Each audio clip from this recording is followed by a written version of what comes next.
राजस्थान के घने जंगलों में बसे गांव राजपुरा में एक प्राचीन कथा प्रचलित है। खूंखार रात का रावण, जो उस शापित गांव में हर रात 12 बजे अपनी गुफा से बाहर निकलता है और गांव में आए हुए भूले भटके मासूम लोगों को अपना शिकार बनाता है।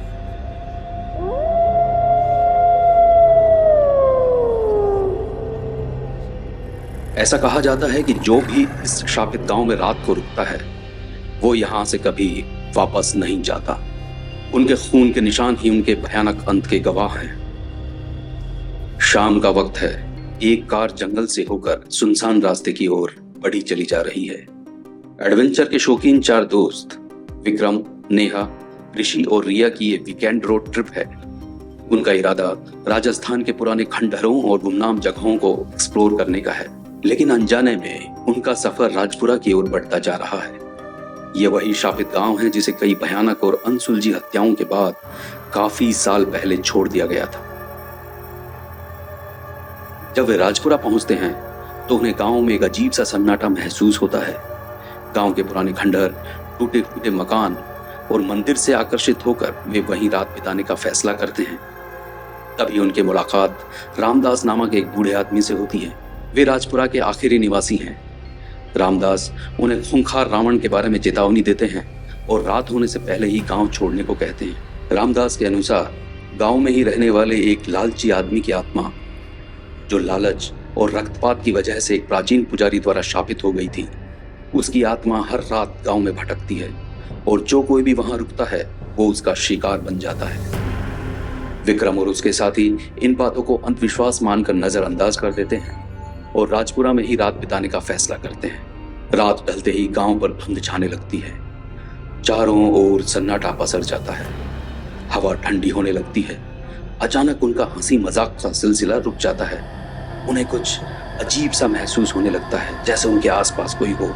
नेहा भूत प्रेत जैसी बातों में बिल्कुल भी विश्वास नहीं करती, पर उसे भी किसी के होने का एहसास होने लगता है, लेकिन वो भी इसे नजरअंदाज कर देती है।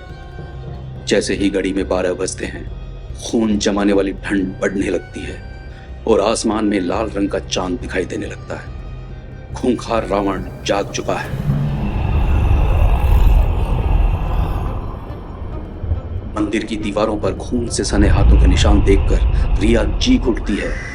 बाकी सभी दोस्त उसकी ओर भागते हैं, लेकिन तभी एक भयानक हंसी सुनाई देती है जो किसी जानवर से भी ज्यादा खतरनाक होती है।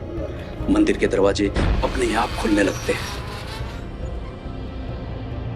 अब इन्हें एहसास होने लगता है कि वे अकेले नहीं हैं। कभी उन्हें ये सब सच लगता है और कभी उन्हें ये सब वहम दिखाई देता है।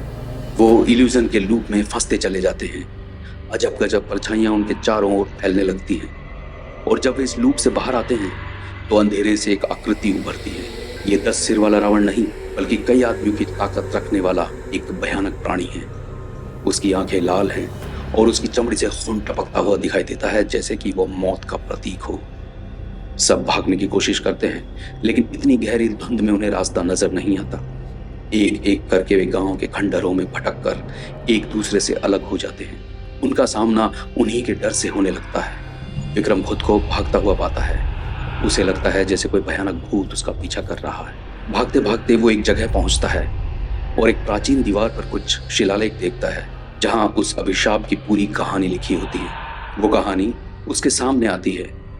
राजपुरा गांव में एक लालची आदमी रहा करता था, जो गांव के जंगल में बनी एक गुफा में रहकर काले जादू को सीखने की कोशिश में लगा रहता था। वो रावण का भक्त था और खुद को महारावण कहता था।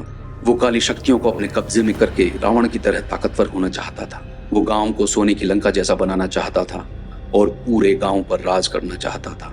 काली शक्ति को खुश करने के लिए एक एक करके उसने गांव के सारे लोगों की बलि दे दी। मंदिर के पुजारी ने महारावण को रोकने के लिए कुछ मंत्रों का जाप किया, लेकिन महारावण ने उन मंत्रों की शक्ति को काटने के लिए काले मंत्रों का जाप करना शुरू कर दिया। इन मिले जुले मंत्रों के कारण वो खून पीने वाले एक भयानक राक्षस में बदल गया। विक्रम ये कहानी जानने के बाद पूरी तरह डर जाता है।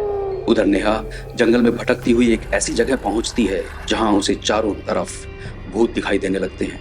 ये सभी आत्माएं गांव के उन लोगों की होती हैं जिन्हें महारावण ने अपना शिकार बनाया था। जैसे जैसे रात गहराने लगती है, महारावण और भी ज्यादा ताकतवर होता जाता है। क्योंकि वो उनके डर से शक्ति प्राप्त कर रहा होता है। रिया सबसे पहले शिकार बनती है जब अदृश्य हाथ उसे अंधेरे में खींच ले जाते हैं। विक्रम अपने दोस्तों को खोजने की कोशिश में प्राचीन पुजारी के मंदिर तक पहुंचता है। वहां पुजारी की आत्मा प्रकट होकर विक्रम को बताती है कि महारावण को शांत करने का सिर्फ एक ही तरीका है, और वो ये है कि महारावण की खून की प्यास को खत्म कर दिया जाए। उसे खून भेंट करके ही आज की रात के लिए रोका जा सकता है। विक्रम और नेहा मंदिर के पास फिर से इकट्ठा होते हैं, जहां वे आखिरी बार महारावण से सामना करने की तैयारी करते हैं। वे मंदिर में रखे पुराने औजारों से खुद का बचाव करते हैं, लेकिन महारावण बेहद ताकतवर होता है। ऋषि महारावण के सामने खड़ा होकर एक प्राचीन मंत्र का जाप करता है जो उसने मंदिर की दीवारों पर लिखा हुआ पाया था। पुजारी की आत्मा प्रकट होती है और कुछ समय के लिए रावण को कमजोर कर देती है, लेकिन उसे पूरी तरह से नष्ट नहीं कर पाती। इन सब हालातों को देखकर ऋषि अपनी बलि देता है, अपना रक्त देकर महारावण को शांत करता है। महारावण गायब हो जाता है। सुबह की किरणें राजपुरा पर पड़ती हैं। रक्तचंद्र गायब हो जाता है। विक्रम और नेहा रिया और ऋषि को खोकर बहुत दुखी होते हैं। उन्हें क्या पता था कि ये रोड ट्रिप उनके लिए एक बुरी और भयानक याद बनकर रह जाएगी। जैसे ही वे गांव से बाहर जाते हैं, गांव के किनारे पर उन्हें महारावण की परछाई दिखाई देती है जो उन्हें जाते हुए देख रही होती है। आपको क्या लगता है, महारावण कब तक शांत रह पाएगा? ऋषि ने खुद को सैक्रिफाइस कर अपने फ्रेंड्स को तो बचा लिया, लेकिन रिया का क्या हुआ? वो अंधेरे के लूप में फंसकर कहीं खो तो नहीं गई? कहीं वो जिंदा तो नहीं? अगर वो जिंदा है तो क्या रिया को बचाने के लिए विक्रम और नेहा वापस इस गांव में आएंगे या नहीं? ये कहानी आपको कैसी लगी जरूर बताइएगा, और इसे अपने दोस्तों से भी शेयर कीजिएगा। बाय बाय फ्रेंड्स, मिलते हैं एक और नई कहानी के साथ।